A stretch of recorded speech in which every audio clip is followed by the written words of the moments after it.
Hi, very good evening all the students.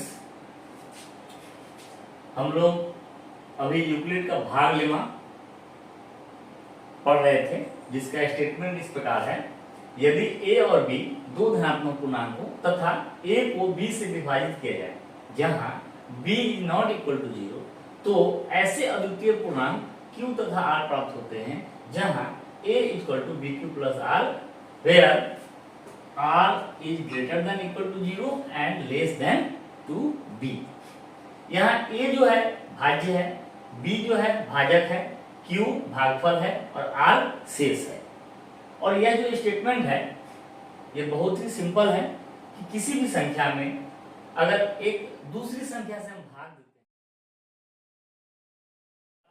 हैं वह हर हाल में 0 या उससे बड़ा होगा और भाजक से छोटा होगा। इसको अगर भाषा के रूप में बोले तो क्या बोलेंगे? भाज्य बराबर भाजक गुणे भागफल जोड़ शेष। जो शेष फल है वह 0 या उससे बड़ा होगा और भाजक से हमेशा छोटा होगा। यह है यूक्लिड का भाग लेमा।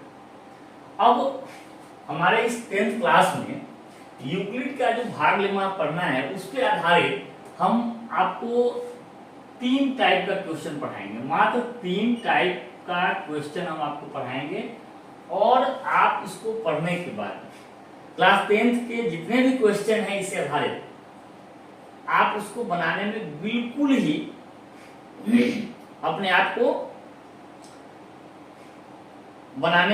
को सहज पाएंगे और आप बिल्कुल ही आसानी से उन सारे सवालों का हल कर पाएंगे। मैं केवल 3 टाइप का, केवल 3 टाइप्स क्वेश्चन मैं आपको बताऊंगा। 3 टाइप का क्वेश्चन बताऊंगा और आप जितने भी सवाल है सबको आसानी से हल कर पाएंगे। हो सकता है आपको सुनने में लगे कि ये कैसे हो सकता है, बट ये ऐसे ही है। अब आते हैं हम लोग पहले टाइप में आते हैं। पहला टाइप का क्वेश्चन जो हम लोग पढ़ेंगे उसमें भाग लेमा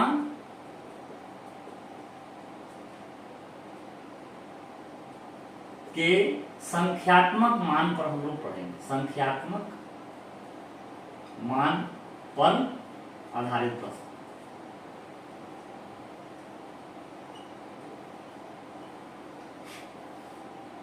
भाग लेमा के संख्यात्मक मान पर आधारित प्रश्न हम पढ़ेंगे, जिसमें आपको कुछ क्वेश्चन दे देगा।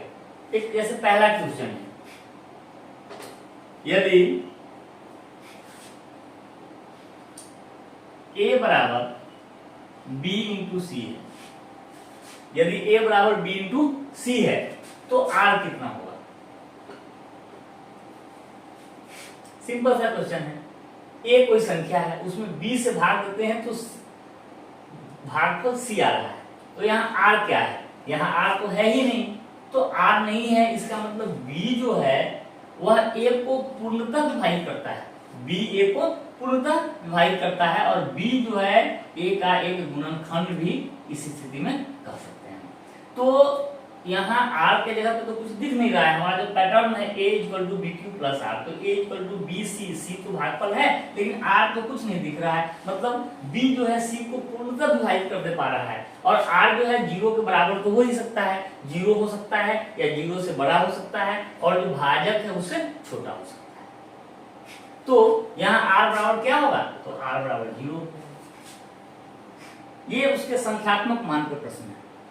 इसी में हम लोग दूसरा क्वेश्चन पढ़ते हैं।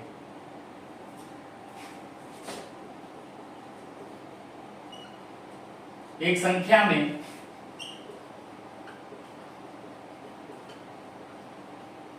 दस से भाग देने पर भागफल 7 और शेष 3 आता है, तो वह संख्या क्या है? एक संख्या में जिसमें भाग देते हैं उसको क्या कहते हैं? भाज्य कहते हैं। जिस किसी भी संख्या में भाग दिए, संख्या में मतलब एक संख्या में भाग दे रहे हैं, ये जो संख्या है वो क्या है? भाज्य है। भाज्य का मतलब हमारा a। भाग किससे दे रहे हैं? 10 से, तो 10 क्या है? भाजक। तो हमारा b जो है वो 10 है। भागफल 7 आ रहा है, तो भागफल 7 है मतलब हमारा q इक्वल टू 7 है, और शेष जो है 3 आ रहा है मतलब r बराबर 3। वह संख्या क्या है, मतलब ये संख्या हमको पता नहीं है, निकालना है। तो हम लोग यूक्लिड भाग लेमा में जाएंगे। हमारा भाग लेमा क्या करता है, a इक्वल टू b गुने q प्लस r, मतलब कितना हो गया 70 प्लस 3 इक्वल टू 3। ये जो भी सवाल अभी हम लोग पढ़ रहे हैं ये बहुत ही इजी है, मुझे ये सब बताने की जरूरत नहीं है, बट मैं बता दे रहा हूँ बिकॉज हर विद्यार्थी का लेवल अलग अलग है, इसलिए मैं उसको थोड़ा सा कवर कर रहा हूँ। ये सारे क्वेश्चन किस पर आधारित है, तो भाग लेमा के संख्यात्मक मान पर आधारित प्रश्न है। अब इसमें अगला क्वेश्चन आपको पूछ देगा,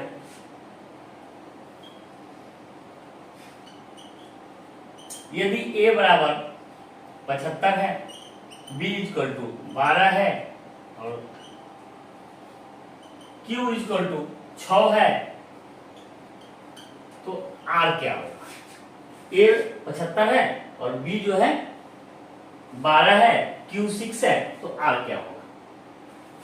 हम लोग फॉर्मूला क्या रखते हैं, a बराबर b into Q plus r, इसको यहां कर लेते हैं। तो हमारा a जो है 75 इक्वल टू b गुने q प्लस r, तो 75 इक्वल टू 72 प्लस r, तो 75 माइनस 72 इक्वल टू r, तो r इक्वल टू कितना हो गया 3 हो गया, r का वैल्यू निकल गया। इसी तरीके से आपको a और b दे दे, r दे दे, q का वैल्यू निकालना। अगर आप बेसिक समीकरण को हल करना जानते हैं तो आप ये संख्यात्मक मान पर जो आधारित प्रश्न है उसको आप आसानी से हल कर सकते हैं। ये हम इसका पहला टाइप का क्वेश्चन आपको बता रहे हैं, ठीक है। भाग लेमा के संख्यात्मक मान पर आधारित प्रश्न, इस टॉपिक का, इस प्रमेय का ये पहला क्वेश्चन है। अब हम लोग आते हैं इसका दूसरा क्वेश्चन क्या हो सकता है, हम लोग अब उस पे आते हैं।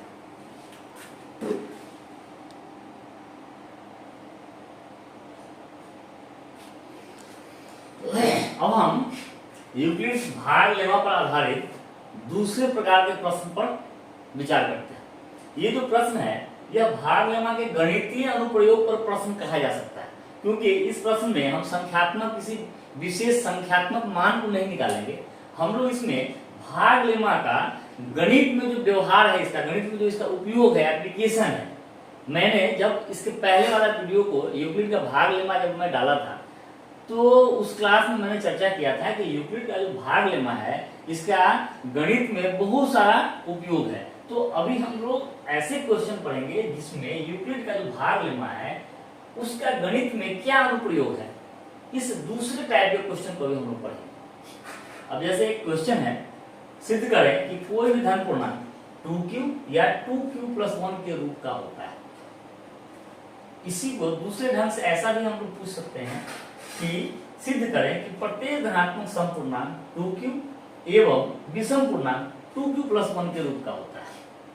अब इस क्वेश्चन को हम लोग यूक्लिड के भाग लेमा के आधार पर सोल्व करने का प्रयास करेंगे। देखिए हमारा यूक्लिड का भाग लेमा क्या है, a equal to B Q plus r, और हमारा क्वेश्चन क्या कह रहा है कि कोई भी धन पूर्णांक 2q या 2q प्लस 1 के रूप का होता है। तो हम लोग कोई भी धन पूर्णांक a के बारे में विचार करते हैं। हम लोग इसको लिखते हैं कि किसी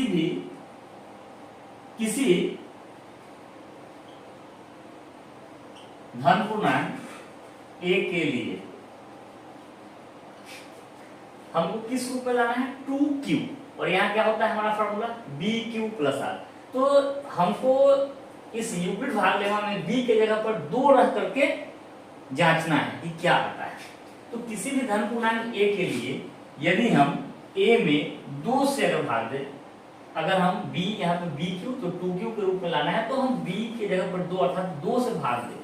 भाजक जो है b जो है अगर हम 2 रखेंगे तो क्या आएगा, 2 से भाग दिया, मान लिया कि q मतलब से कटा, हमारा भागफल q आया और शेष जो है r आया। तो हम लोग यहाँ क्या पढ़ते हैं कि जो शेष होता है वह 0 के बराबर हो सकता है, उससे बड़ा हो सकता है, और b से 2 से छोटा होगा। तो हम लोग लिख सकते हैं जहां r जो है greater than equal to 0 and less than 2। तो हमारा आर का वैल्यू क्या आ सकता है, अगर आर 0 या उससे बड़ा हो और 2 से छोटा हो तो 0 या उससे बड़ा तो 0 होगा और 0 से उससे बड़ा 1 होगा। 1 के आगे होता है 2, किंतु 2 से छोटा है आर, तो 2 तो ले नहीं सकते हैं, तो आर का वैल्यू हमारा क्या आया, 0 या 1।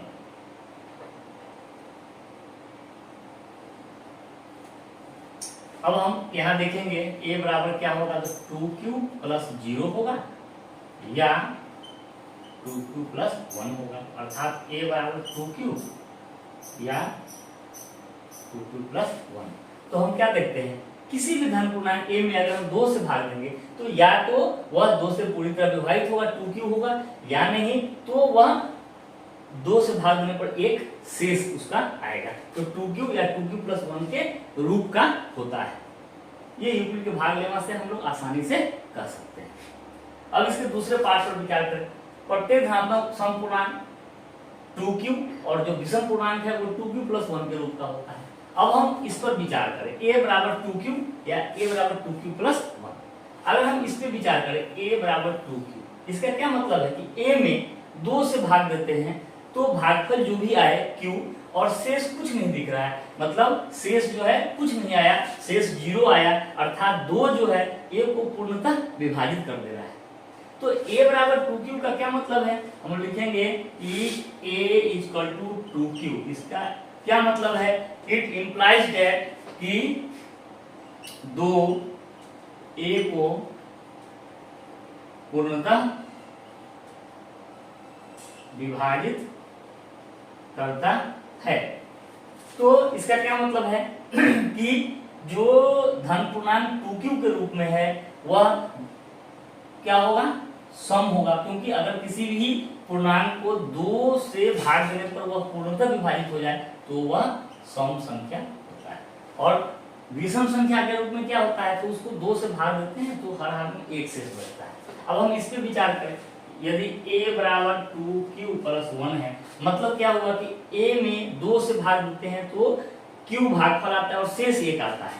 किसी भी संख्या में अगर 2 से भाग देने पर भागफल जो भी हो और शेष अगर 1 आ रहा है, मतलब वह संख्या 2 से पूर्णतः विभाजित नहीं हो पाया, एक शेष बचा, तो ऐसे संख्या को हम लोग क्या कहते हैं, विषम संख्या कहते हैं। ठीक है ना, हम लोग यहाँ लिखेंगे कि a बराबर 2q प्लस 1 का मतलब है, इसको लिख सकते हैं a बराबर 2q प्लस 1। इसका क्या मतलब है कि a को 2 से भाग करने पर एक शेष आता है।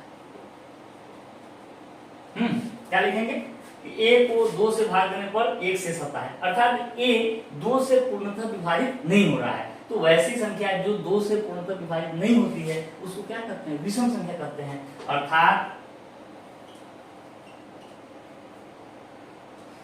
2q प्लस 1 ये जो संख्या होगा वह विषम संख्या है। ठीक है, तो इस क्वेश्चन को हम लोग यूक्लिड के भाग लेमा के आधार पर आसानी से हम लोग इसको साबित कर सकते हैं या कह सकते हैं, सिद्ध कर सकते हैं। तो इस तरह का जो क्वेश्चन है वो हम भाग लेमा के गणितीय अनुप्रयोग पर प्रश्न इसको कहा जा सकता है। ये हमारा दूसरे टाइप का क्वेश्चन है, इसमें हम एक दो और उदाहरण का चर्चा कर लेते हैं।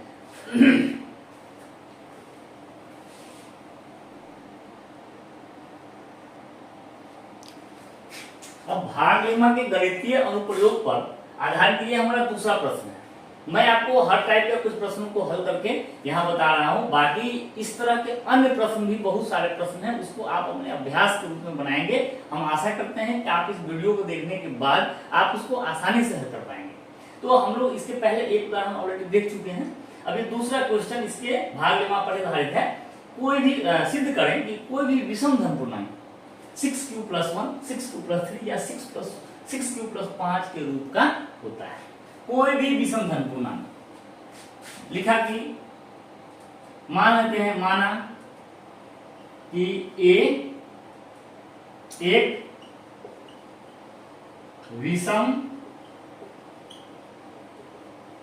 धन पूर्णांक है। अब हमको किस रूप में देख रहा है, 6q के रूप में हमको इसको रख के विचार करना है। तो भाग लेवा में a बराबर बी क्यू प्लस आर, तो हमारा बी क्यू, बी जो है हमारा भाजक है और यहाँ 6Q, तो 6 जो है भाजक के रूप में रखना है। इस क्वेश्चन को हल करने के लिए भाजक के रूप में क्या रखेंगे, 6 हम लोग रखेंगे, क्योंकि हमको जो क्वेश्चन में प्रूफ करना है 6Q के रूप में, तो 6Q अर्थात 6 भाजक है, तो हम लोग 6 को भाजक के रूप में रख करके यहाँ क्वेश्चन को हल करेंगे। तो माना कि एक विषम पूर्णांक है, अगर हम इसमें 6 से भाग देंगे तो हम लिख सकते हैं a बराबर 6Q प्लस r। कोई भी संख्या है उसमें अगर हम 6 से भाग देंगे तो कुछ भागफल आएगा और शेष आएगा। अब यहाँ r का वैल्यू क्या होगा, तो r तो हमेशा 0 या उससे बड़ा होता है और b से छोटा होता है। b क्या है, भाजक है और हमारा भाजक क्या है, 6 है, तो ये 6 से छोटा होगा। अर्थात r बराबर क्या हो सकता है, तो 0 से या उससे बड़ा, तो 0 हो सकता है, 1 हो सकता है, 2 हो सकता है, 3 हो सकता है, 4 हो सकता है, 5 हो सकता है, 6 नहीं हो सकता है क्योंकि 6 से छोटा लेना है, तो 6 हम लोग नहीं लिखेंगे। तो हमारा r का इतना सारा वैल्यूज हो सकता है। अगर किसी भी संख्या में 6 से भाग दे तो शेष 0 हो सकता है, 1 हो सकता है, 2 हो सकता है, 3 हो सकता है, 4 हो सकता है, 5 हो सकता है, 6 तो नहीं होगा।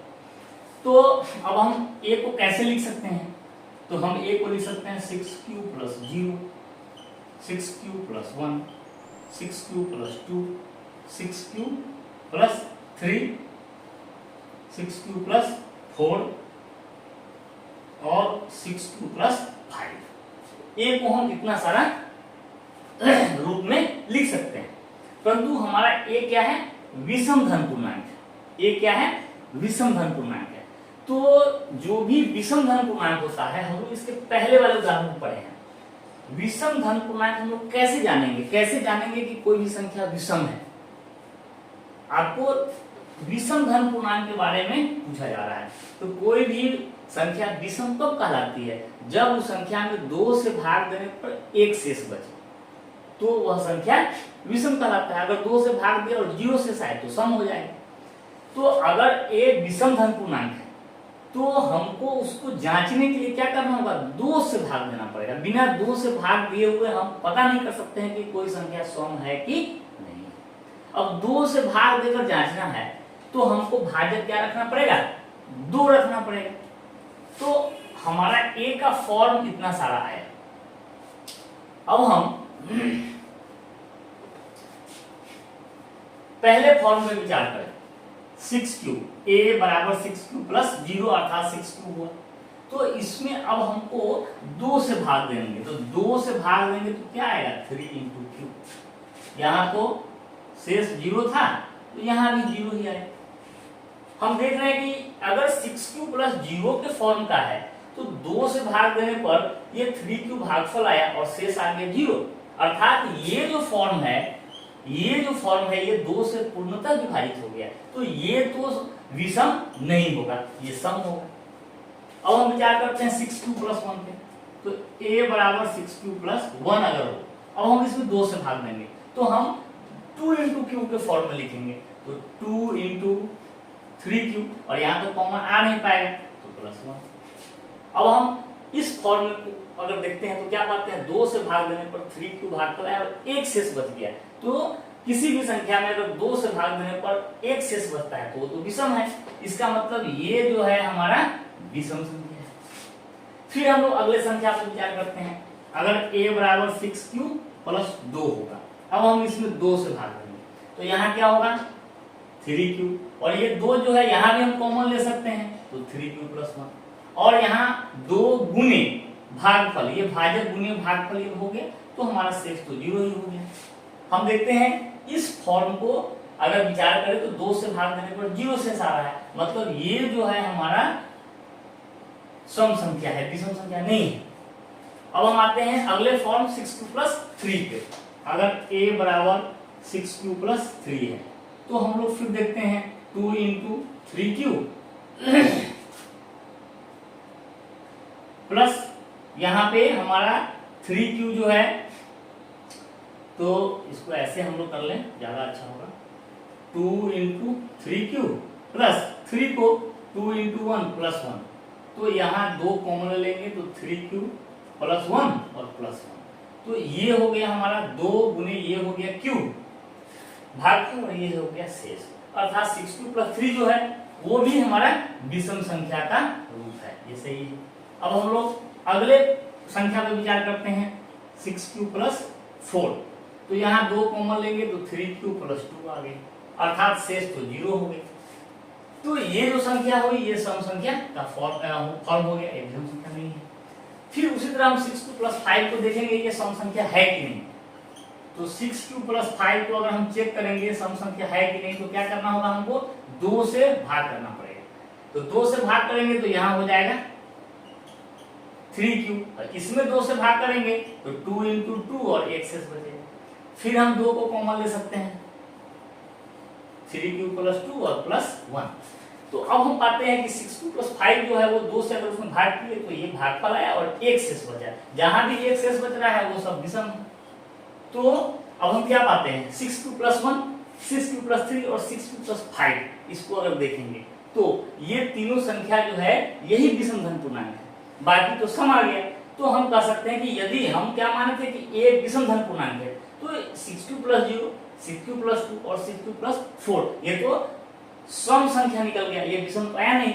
तो अगर विषम धन पूर्णांक होगा तो क्या क्या होगा, तो 6q प्लस 1 होगा, 6q प्लस 3 होगा और 6q प्लस 5 होगा।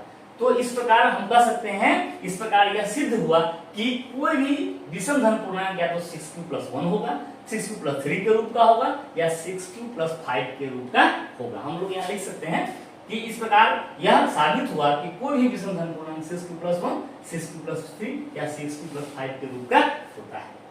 आपको इसके आधारित बहुत सारे उदाहरण आपको अभ्यास प्रश्न, अगर आप एनसीईआरटी बुक भी देख सकते हो, आप भारतीय भवन पब्लिकेशन भी देख सकते हो, आप आरडी शर्मा देख सकते हो, किसी भी प्रकार के बुक को अगर आप देखोगे आपको बस ध्यान ये रखना है जिस फॉर्म में लाना है, 6q, 3q, 4q, 5q जो भी लाना हो, या q पे जगह पे m हो, a हो, b हो, c हो, तो आपको जो नंबर यहाँ है गुणा के रूप में भाजक गुणे भागफल उसको समझेंगे, और जो अचर वैल्यू देगा उसको भाजक मान करके हम लोग आगे बढ़ेंगे। तो इस प्रकार ये क्वेश्चन भी भाग लेमा के आधार पर हमारा सिद्ध होता है। एक और भी हम इस तरह का क्वेश्चन को हल करते हैं।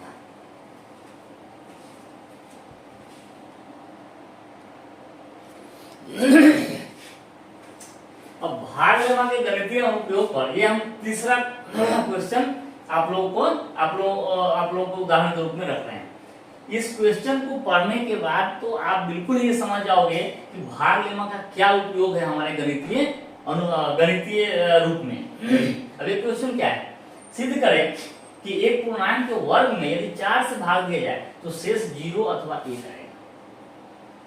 इस क्वेश्चन को हम एक ऐसा उदाहरण के रूप में रख रहे हैं जिसमें आप आई थिंक कि आप समझ पा रहे होंगे कि यूक्लिड का भाग लेना हमारे गणितीय सवालों को हल करने में कितना महत्वपूर्ण है। इस सवाल से ही आप समझ गए हैं। पूर्णांक के वर्ग में 4 से भाग दिया जाए तो शेष 0 अथवा 1 आएगा। अब इसको हम कैसे साबित करें?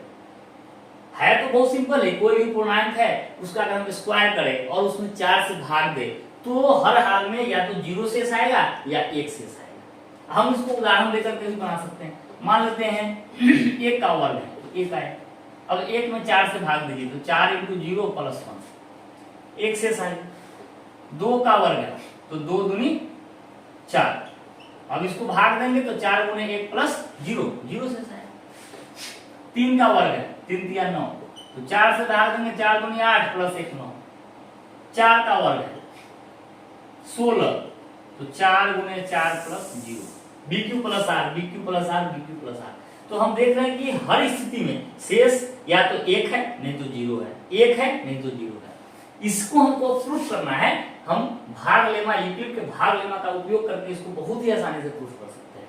हम लोग उदाहरण के रूप में अगर हम एक एक करके ट्रायल मेथड से अगर देखें तो ये बिल्कुल ही सही है। अब हम इसको भाग लेमा से प्रूफ करके देखेंगे। देखिए कैसे करेंगे। आप अब शायद ये समझ रहे होंगे कि भाग लेमा हमारे गणित के लिए गणितीय सवालों को हल करने के लिए कितना, खास करके संख्याओं पर आधारित सवाल। ये क्या है? संख्याओं पर आधारित सवाल है, संख्या पद्धति के अंतर्गत ही तो पढ़ रहे हैं। तो संख्याओं पर आधारित बहुत सारे सवालों को हल करने के लिए भाग लेना हमारे लिए बहुत ही मददगार है। तो अब हम इसको हल करते हैं। हम क्या हल करना है? पूर्णांक के वर्ग को यदि 4 से भाग दिया जाए, 4 से भाग तो देना है, लेकिन किसको? पूर्णांक के वर्ग को देना है। तो अभी हम 4 से भाग नहीं दे रहे हैं, अभी हम पहले पूर्णांक के वर्ग में आते हैं। तो कोई भी पूर्णांक, हम लोग अभी इसके पहले जो पहला उदाहरण पढ़े हैं, ये तो हमारा तीसरा एग्जाम्पल है। पहला उदाहरण में क्या पढ़ेंगे? कोई भी पूर्णांक है वो या तो 2q के रूप में होगा या नहीं तो 2q + 1 के रूप में होगा। कोई भी पूर्णांक है, अगर उसमें 2 से भाग देंगे तो 2 से पूरा पूरा विभाजित हो जाएगा, तो 2q के रूप का होगा, या नहीं तो 2 से भाग देंगे तो 1 शेष आएगा, तो 2q + 1 के रूप का होगा। अब हम प्रूफ करेंगे कि इसका अगर वर्ग करेंगे फिर उसमें 4 से भाग देंगे तो हमको 0 या 1 शेष ही आएगा। और हम लोग इस विधि से इस क्वेश्चन को ट्रायल मेथड से हल इसलिए नहीं कर पाने में पूर्णतः सक्षम है क्योंकि ट्रायल मेथड में संख्याएं तो अनंत है, तो हम कितनी संख्याओं का ट्राई करेंगे? हो सकता है ये 4 के बारे में सही हो गया, अगले 4, 5, 10 के बाद अगर गलत हो तो हम कैसे ट्राई करेंगे? बट अगर हम इसको लेमा के आधार पर, पहले तो हम ये तो साबित कर चुके हैं, और हमारा जो यहाँ Q है और ये जो पूर्णांक है ये सारे पूर्णांक के लिए सत्य है। किसी भी पूर्णांक के लिए, पूर्णांक तो अनंत है, तो कोई भी पूर्णांक है, हम लोग यहाँ धन पूर्णांक की चर्चा कर रहे हैं, तो ये जो स्टेटमेंट है तो सारे पूर्णांक के लिए सत्य है। तो हम लोग अभी लेमा विधि से जो सिद्ध कर रहे हैं ये यूनिवर्सल रूप से, सार्वभौमिक रूप से सत्य होगा।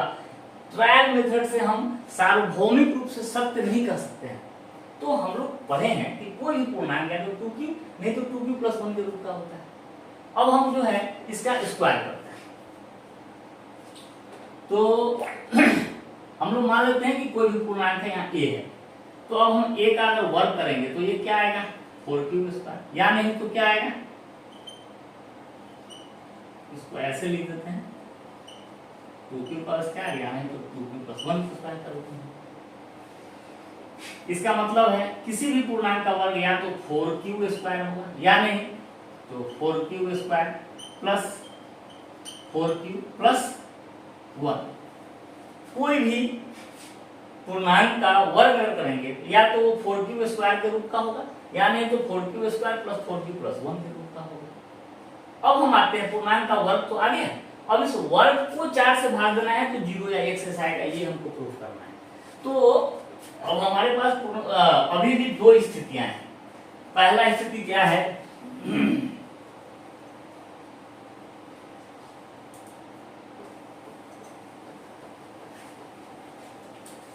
पहला स्थिति पर विचार करेंगे जहां पूर्णांक का वर्ग 4q² के रूप में, किसी भी पूर्णांक का वर्ग करेंगे या तो 4q² के रूप का होगा या 4q² + 4q + 1 के रूप का होगा।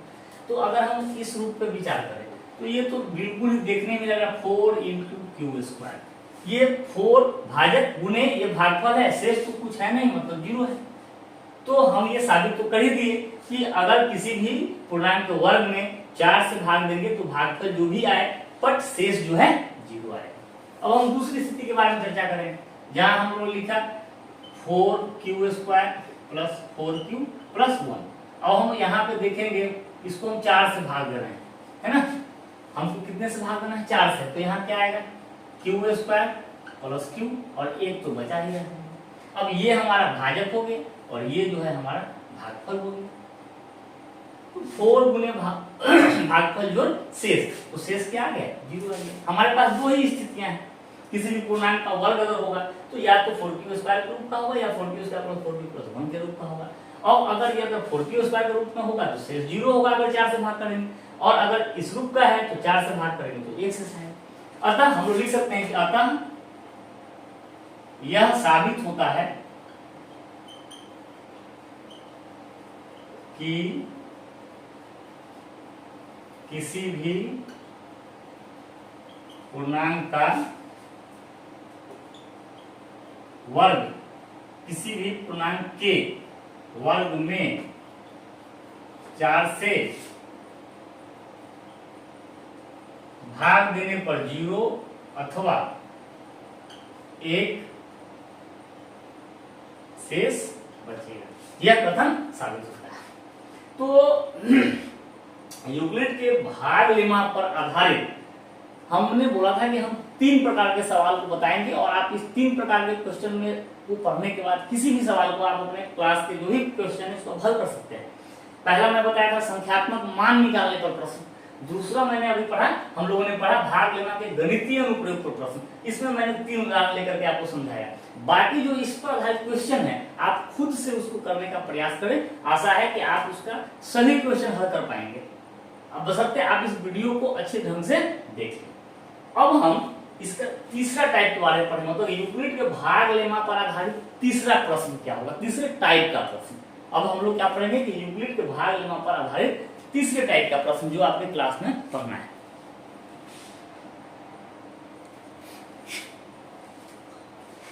हमारा तीसरा जो प्रकार है यूक्लिड के भाग लेमा पर आधारित प्रश्न में, वो है कि यूक्लिड भाग लेमा या यूक्लिड भाग एल्गोरिथम विधि से मौसा निकालना। देखिए मौसा जो है महत्तम समापवर्तक, हाईएस्ट कॉमन फैक्टर, ये हम लोग अपनी पिछली कक्षाओं में क्लास 9 में तो पढ़े ही हैं, उसके अलावा हम लोग शायद तीसरे चौथे क्लास से भी पढ़ते आ रहे हैं।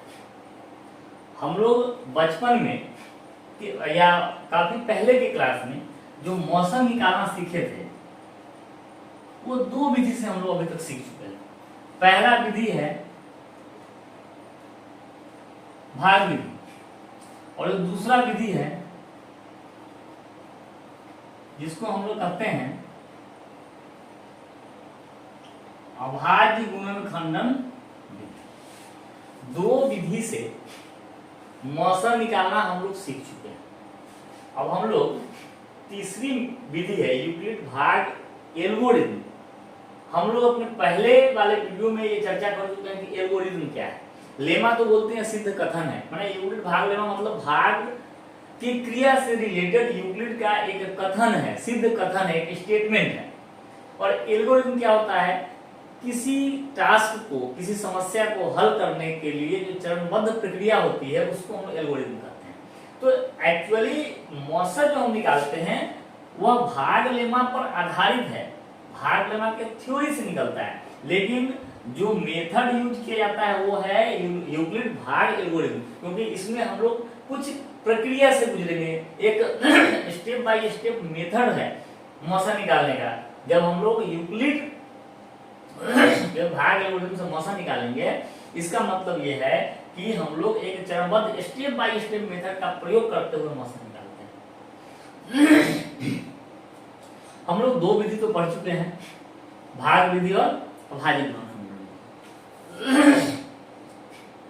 आज हम लोग सीखेंगे कि यूक्लिड भाग एल्गोरिथम से 2 संख्याओं या 2 से अधिक संख्याओं का मौसा कैसे निकलेगा। हम एक छोटा सा चर्चा करना चाहेंगे। हम लोग भाग विधि से जो मौसा निकालते थे उसमें हम लोग क्या करते हैं, जो बड़ी संख्या है उससे बड़ी संख्या में छोटी संख्या से भाग देते हैं। भाग देने के बाद भाग की क्रिया एक बार करेंगे, जब शेष आएगा तब हम लोग क्या करते हैं, इस शेष से पुनः अब जो पहले वाला भाजक था उसको हम लोग भाग करते हैं। फिर इस क्रिया में जो शेष आया उससे अब इसके पूर्ववर्ती भाजक को भाग देते हैं। और इस प्रकार जो सबसे अंतिम भाजक, शेष जो शून्य लाने वाला सबसे अंतिम भाजक है वो मौसा था।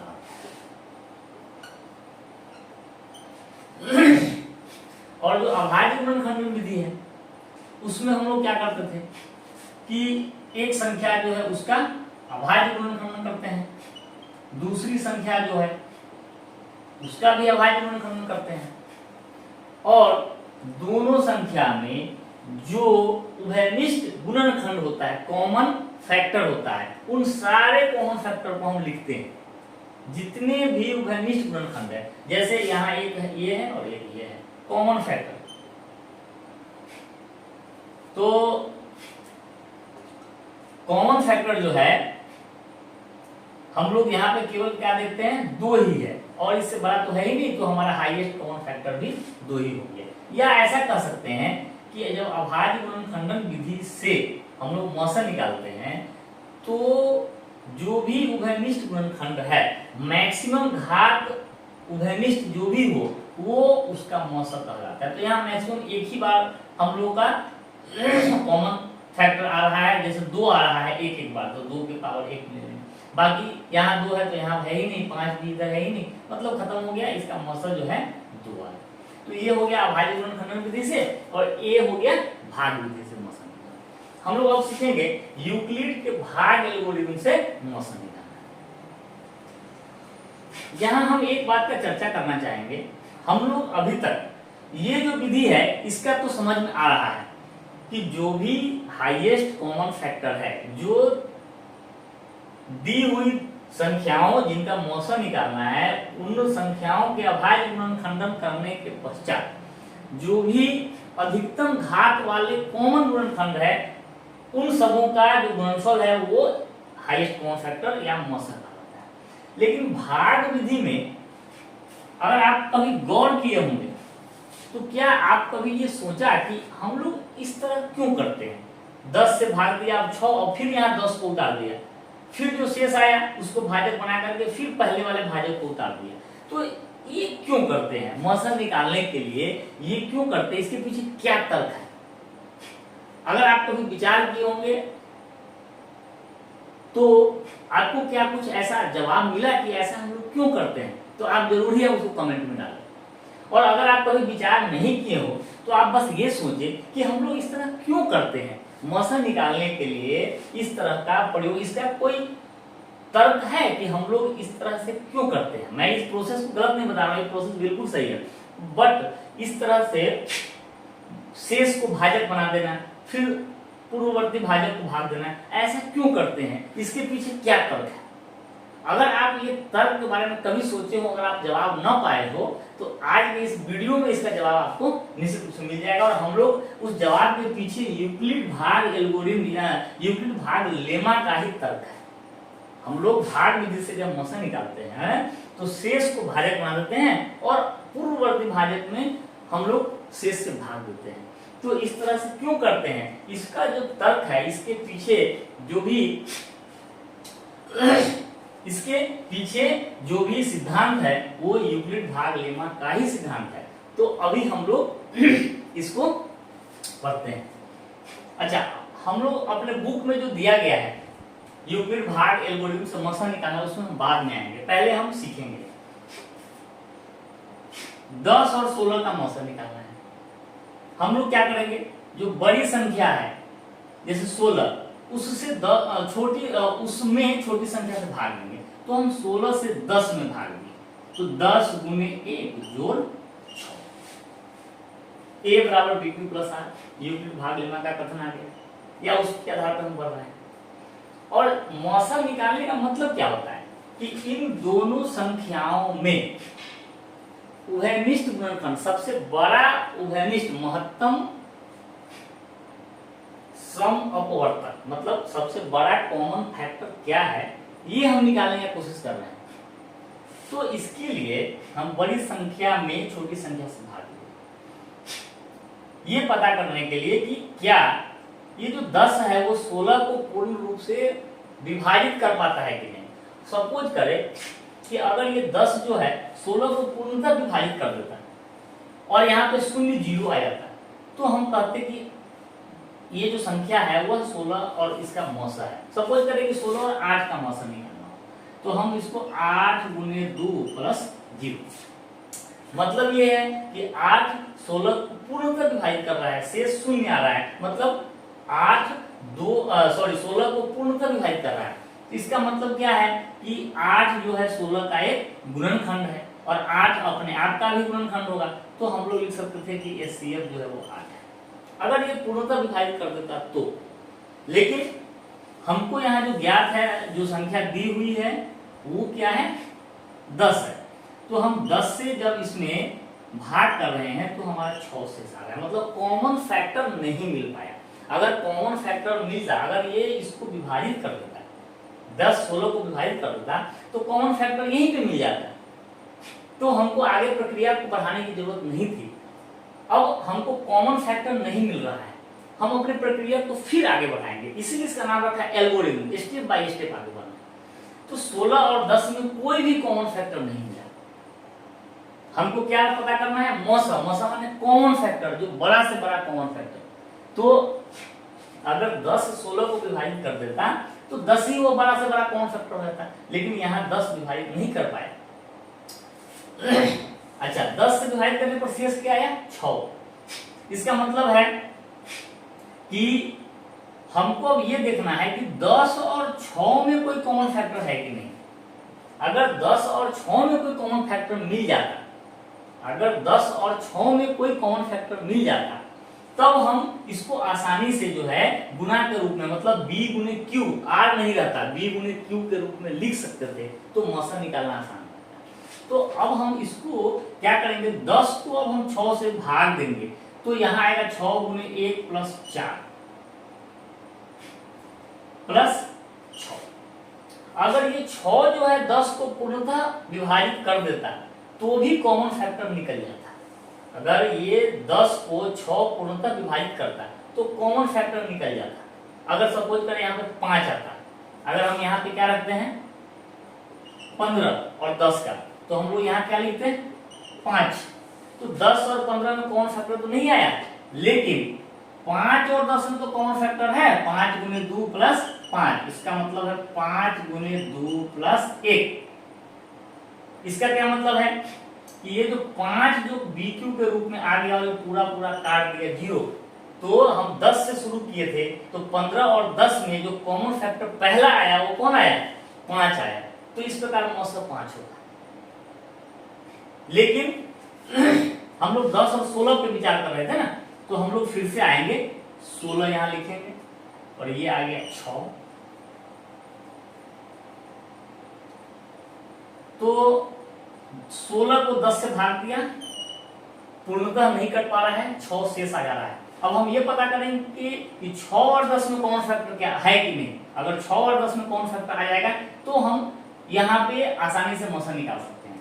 तो हम इसको 6 गुने 1 प्लस 4 प्लस 6, अभी हम लोग देखते हैं कि 6 और 10 में भी कॉमन फैक्टर नहीं आया, यहाँ भी 4 शेष आ रहा है। अब हम क्या करेंगे, फिर ये 4 और 6 में पता करेंगे यहाँ कोई कॉमन फैक्टर है कि नहीं। तो हम यहाँ देखते हैं 4 गुने 1 प्लस 2, मतलब 6 और 4 में भी कॉमन फैक्टर नहीं आया, यहाँ भी शेष आ रहा है। अब हम लोग क्या करने की कोशिश करेंगे, अब ये 2 और 4 में हम पता करेंगे, तो हम इसको लिख सकते हैं। अब हम 4 को अगर हम 2 से भाग करें तो हम इसको लिख सकते थे 2 गुने 2 प्लस 0, मतलब इस स्टेप में आने के बाद शेष हो जा रहा है 0, अर्थात ये जो हमारा 2 जो आया यही 16 और 10 का महत्तम समापवर्तक हो रहा है। ठीक है, तो हम लोग जब भाग विधि से निकालते थे जब मौसर, इसीलिए हम लोग यहाँ 6 और 10 का कॉमन फैक्टर पता करते थे एक्चुअली। फिर अगर ये नहीं आया तो 2 जो आता था, फिर हम यहाँ जो 2 शेष आ गया, फिर हम 2 और 4 का कॉमन फैक्टर पता कर रहे हैं कि अगर इस दोनों का कोई कॉमन फैक्टर आ जाएगा तो ये सारे के सारे का कॉमन फैक्टर होगा। इसमें जो भी स्टेप में जहां भी कॉमन फैक्टर मिल गया वो इन सभी का कॉमन फैक्टर हो रहा है। तो अब आप शायद समझ रहे होंगे कि भाग विधि से मौसा जब निकालते थे तो हम लोग ऐसा क्यों करते थे, शेष से पूर्ववर्ती भाजक में भाग करते थे। एक्चुअली हम 10 और 16 का कॉमन फैक्टर निकालने की कोशिश कर रहे थे, तो उसमें कोई कॉमन फैक्टर नहीं आता था। अब हम अगले स्टेप में 6 और 10 का कॉमन फैक्टर निकालने की कोशिश करेंगे। अगर यहीं पे कॉमन फैक्टर निकल जाता तो हमारा मौसा यही हो जाता, तो हमारा यहाँ तो नहीं हो रहा है, तो फिर हम लोग अगले स्टेप में आएंगे। इसीलिए इसको बोलते हैं एल्गोरिथम। हम लोग स्टेप बाय स्टेप देखेंगे। तो हमारा लास्ट जो कॉमन फैक्टर आ रहा है ये 2 आ रहा है, तो हमारा मौसा जो है 2 हो जाएगा। अब हम इसको जब हल करेंगे क्वेश्चन को तो हम इसको थोड़ा सा सजा कर लिखेंगे। हमने अभी ये विधि बताया कि विधि एक्चुअली क्यों हम इस तरह से करते हैं।